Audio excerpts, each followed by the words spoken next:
And joining us right now on the Fan Guest Hotline, powered by Gruber Law, is the amazingly wonderful Grant Bilse, Wisco Sports Show. You can find him on social media at Wisco Grant. Grant, how the heck are you doing, my friend? I'm doing excellent, Andy. You're too kind. I would recommend for those who aren't Packers fans, or for those who are outsiders, I would recommend the 2 weeks that we've had. I'd recommend that your favorite team acquire the best defensive player in football and then blow doors on a Monday and a Thursday. And then after that Thursday night game, we just get to sit back and watch the Bears look bad and the Vikings look bad. Like, I don't know how the first 2 weeks of the NFL season could go much better for us so far. It's like one of those medication commercials where it's like, have you tried winning your first 2 games of the regular season? Side effects may include over happiness. And, we won't say the other one that it might include, but it's one of those like medication. I would, if you are struggling with depression, anxiety, frustration in life, just win your first 2 games and everything will go, or trade for Micah Parsons and things will go very well for you moving forward. Have you tried it? It really works great. I don't know why everyone else is struggling so hard with it. I see people talking about these other teams. What are we going to do with this quarterback? I don't know. I guess the Packers fans just haven't had to endure many of these problems or these concerns so far. So I'm doing excellent, Andy. How are you?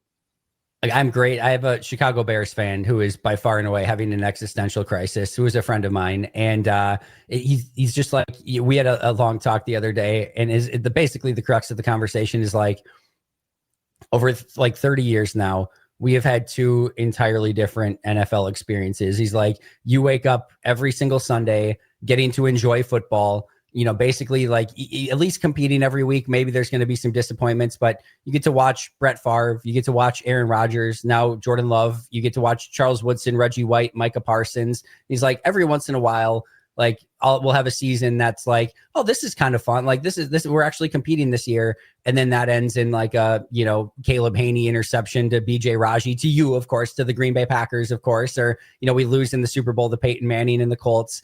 And he's like, you just don't understand. Like your team is falling apart by week 2 every single year. He's like, you can't enjoy, Bills Ravens when your team after week 1, after an off season of excitement, is like, here's your everything is in your, like Caleb Williams is going to be the guy. Ben Johnson's the next great head coach. And then you immediately blow it to JJ McCarthy in the 4th quarter. It's like, I can't enjoy football after that. And then like the same thing in week 2, you get blown out by 50 some points. It's like, what am I supposed to do? And it's just like, there have been 2 very different existences for Packers fans and Bears fans.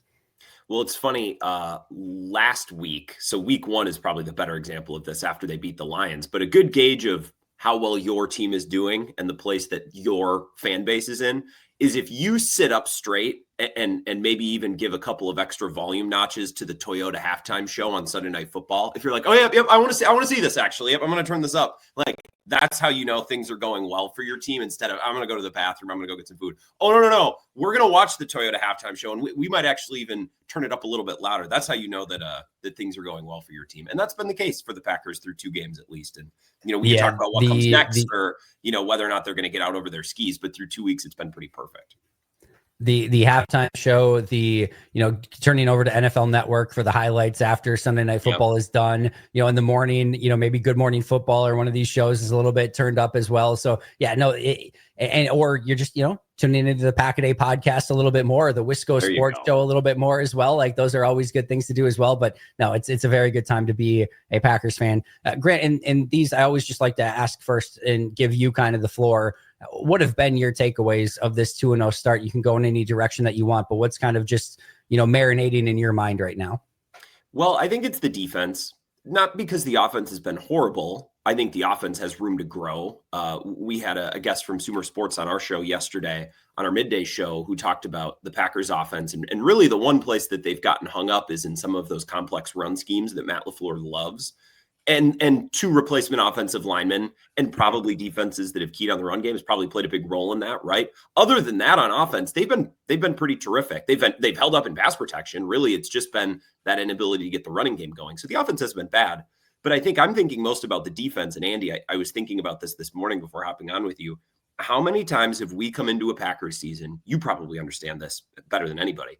We come into a year and you're like, man, if Colby Wooden can just take a little step, or if Lucas Van Ness can just do a little, or if Devontae Wyatt can put it together, right? There are these 5, 6, half dozen players every year where you're hoping that they do something, but deep down, that like you're going to get to week 3 and realize, no, that's not it. But Like, Andy, you watch Packers highlights, and I'm hearing Devontae Wyatt, and I'm like, they're all doing the thing.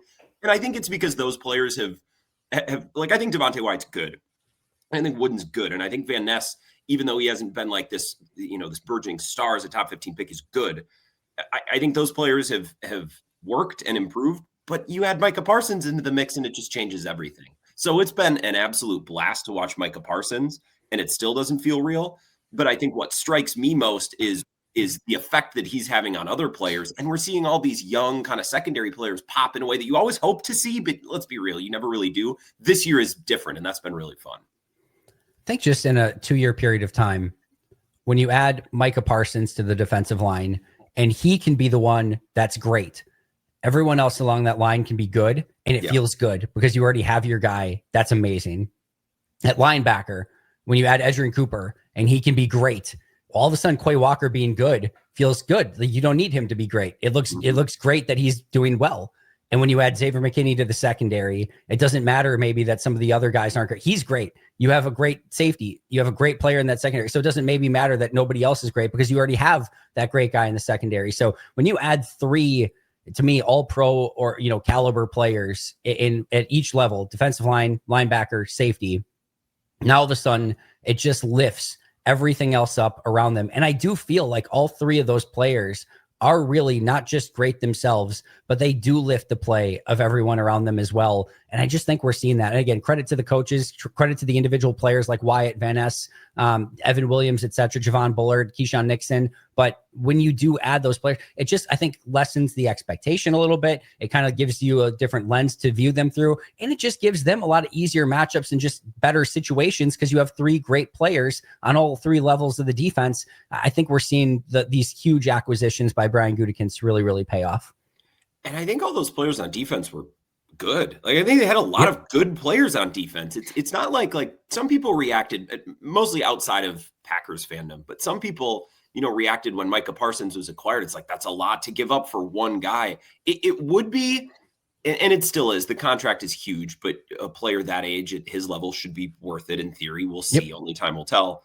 But some folks acted like, Micah Parsons was expected to come in and save this defense. And that's not really the case. He's brought in to be kind of the cherry on top. They have so many good players. Like, I love Evan Williams. And I really, really like Javon Bullard, who I thought had maybe his best game as a pro against the Commanders. And I like Wyatt and Wooden, and I like Van Ness enough. It's just those guys by themselves wasn't be enough. So you add Parsons into that mix. It's like the base, the foundation was already built. It's like adding, the analogy I kept using on my show, it's like adding one huge bat into the middle of a lineup that was already good, but the lineup maybe as it stood before wasn't good enough. Well, now everybody sees better pitches. Everybody has a little pressure taken off of them. And I liked the rest of the lineup. They had a lot of good or very good players. I don't know that they had enough great, and Micah Parsons is certainly that. We had a similar analogy. I said they added the CC Sabathia to the rotation, and now your 1 becomes the 2, the 2, the 3, the 3, the 4, etc. Now everything kind of clicks into place. It's kind of the same exact thing. But yeah, here's the big, I think, litmus test, at least for me. I'll let you speak on this as well, as we're being joined by Grant Bilse, Wisco Sports Show. Find him on social media at Wisco Grant.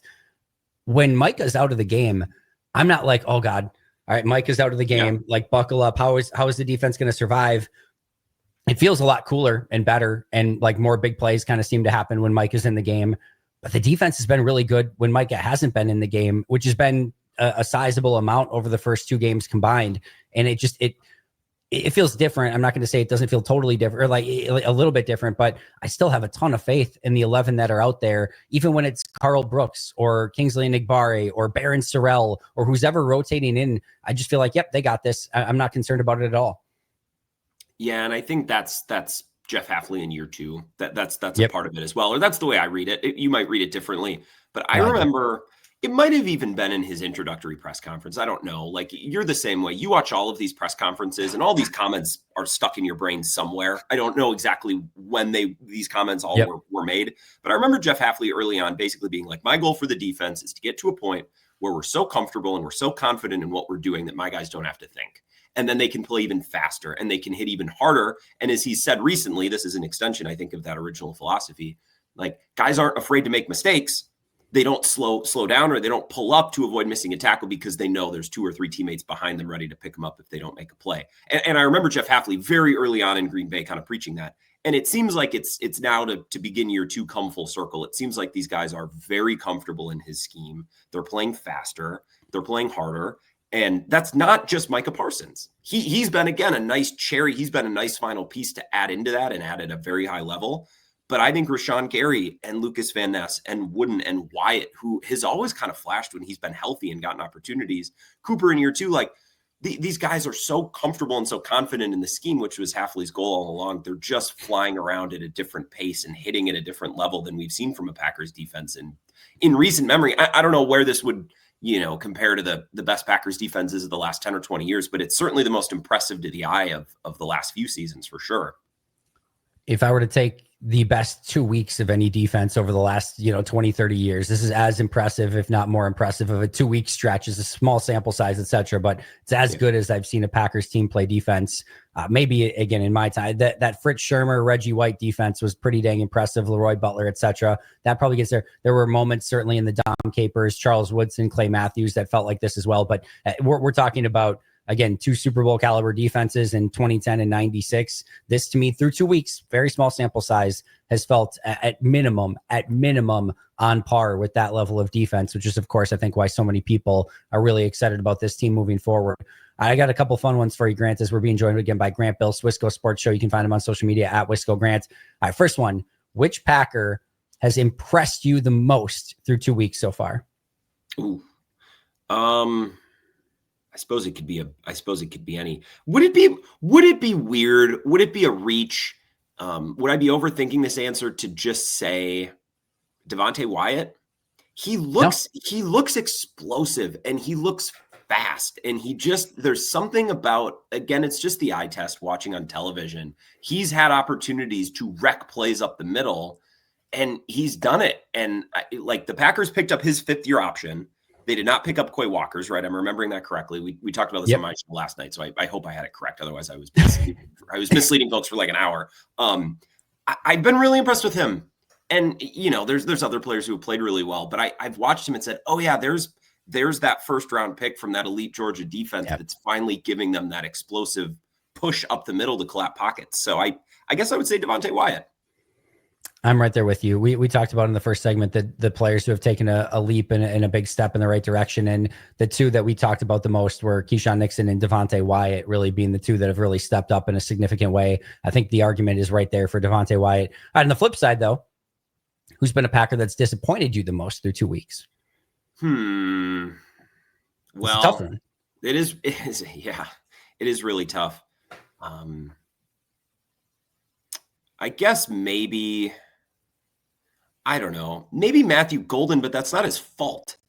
Like, I've been disappointed through 2 weeks with the experience of Matthew Golden because he was hyped up so much in training camp. And I guess it's probably, Andy, like a good thing they don't feel like they need to spam him the ball. It's probably a good thing that you get a couple targets a game, man. You're a rookie. This is an offense that's well-established, a team that's well-established. So it's actually probably a good thing that Matthew Golden isn't getting spammed, 6-7 targets a game, which for this offense would be a pile of, it'd be a mountain of targets the way they operate and steep they are. I've been experienced with the Matthew Golden, or I've been disappointed with the Matthew Golden experience, but I don't think that's on him, and I don't think it's a bad thing. Yeah, I was kind of wondering if that was the direction you were going to go in. And it's interesting. You watch him on tape, especially this past week, and he's getting open all the time. And it's just like, this is just a matter of time. He was this close if they just hit a couple of those passes to having like 2 catches for 134 yards and 2 touchdowns. And we're talking like the whole world is abuzz with Matthew Golden right now if those balls are just thrown a little bit better to him. So, yeah, this is just a matter of when, not if. There will be some really massive Matthew Golden games, and I think it's just a matter of time, and I think we might see that sooner rather than later. But to that point, one of the questions I even had to ask you is how you put your Matt LaFleur hat on for a moment. How would you like to see them get Matthew Golden going a little bit more in this offense? Well, Jaden Reed's injury is certainly going to open up some more opportunities. Although what's weird is when Jaden Reed went down, whose usage, well, let me back up. Matthew Golden was already thought of as a starter in certain personnel groups. Like, he was already one of the frontline guys. So it's not a matter of him getting on the field. It's more a matter of him getting targets. When Jaden Reed got hurt, what we saw a little bit on Thursday and what I might come to expect a little moving forward is actually some more work for Savion Williams, because he can do some of that sweep stuff, involving wide receivers in the running game. We saw that on, I think their most important drive of that Commanders game was a run that featured a sweep play to both Golden and Williams. So how do you get Matthew Golden going? I would not do it in the way that they tried to with Christian Watson or Marquez Valdez-Scantling. I wouldn't just throw deep bombs to him until one of them connects. I don't find that to be an efficient way, even if he's fast, and he is, and he should project to be a very good deep threat. I like to start a little simpler. Just get the ball in his hands and let him go. Slants, crossing patterns, go steal something from Ben Johnson's film from one of these games to get Matthew Golden moving sideways with the ball in a ton of space. I would not just start uncorking deep balls once a quarter to him, because those are not efficient. And I think when those aren't connecting, and they're hard to connect, it takes a long time to build that deep ball chemistry, then the player starts to press and the quarterback starts to press. And I don't want that for Matthew Golden and Jordan Love. So I'd start simpler, but there should be opportunities now, especially with Jaden Reed's injury.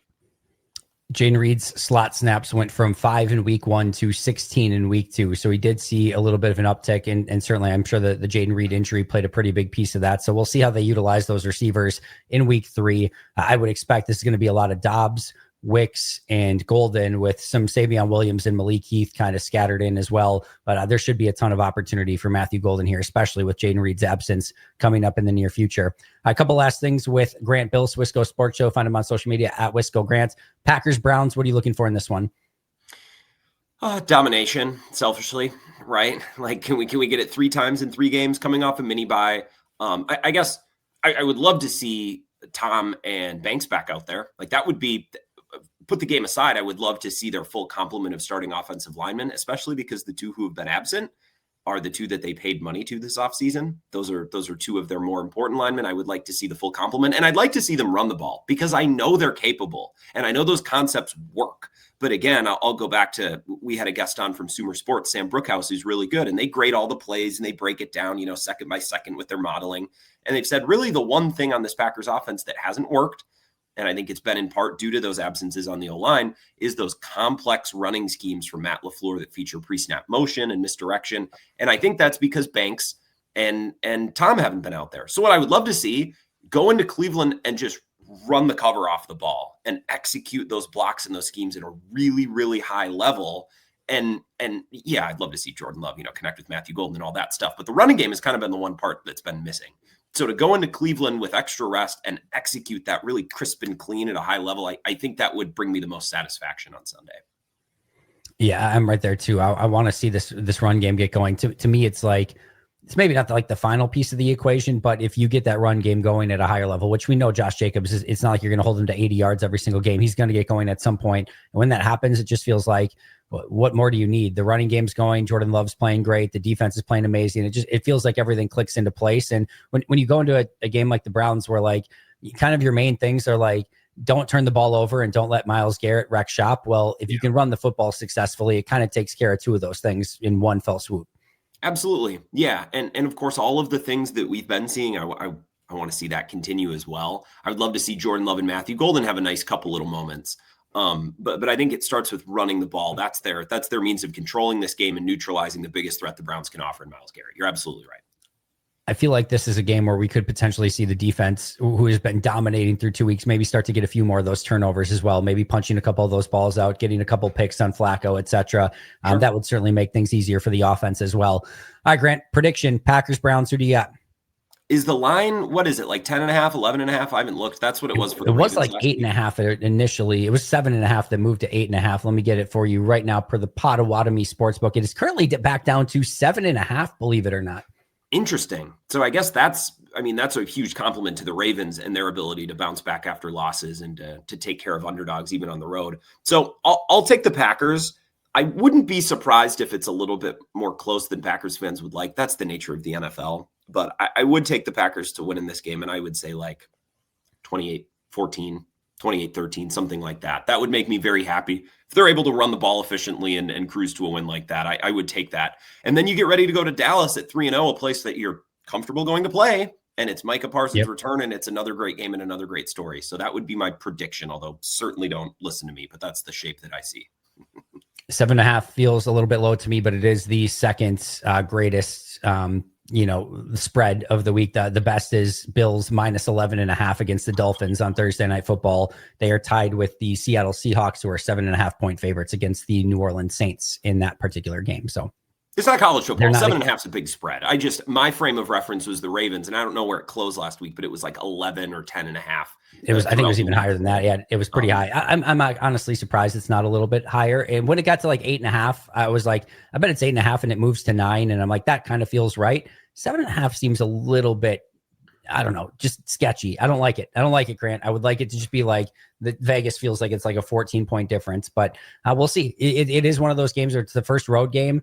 I'm interested to see if Green Bay can carry that same energy they had in 2 huge home games in those first ones, and a random Sunday noon road game against the Browns. It's a little bit different to kind of get up for that than it is at a home game prime time against a big time team. So we'll see how they kind of deal with that as well. Grant, I cannot thank you enough. Tell us where we can find all of your incredible work. Oh, the Wisco Sports Show, 4 to 6 in the evenings. I would just follow my Twitter if you're on there at Wisco Grant, because the show streams live and all the links are there. Otherwise, if you look up the Wisco Sports Show, Facebook, YouTube, there's a page, there's an account. Just like it or subscribe to one of those, and you'll be able to watch and listen. Otherwise, radio markets in Madison, Eau Claire, La Crosse, Central Western Wisconsin. But again, if you just go to my Twitter, it's all right there. So I appreciate it. Thank you. Appreciate you a ton, my friend. We'll catch up on the podcast soon, and you have a wonderful rest of your day. Thanks, Andy. Go Pack, go. Go Pack, go. That is Wisco Grant Bilse joining us on the Fan Guest Hotline, powered by Gruber Law. One call, that's all. Make sure to follow him again on social media at Wisco Grant. This is the Pack-A-Day Radio Show. Our last segment coming up right after this.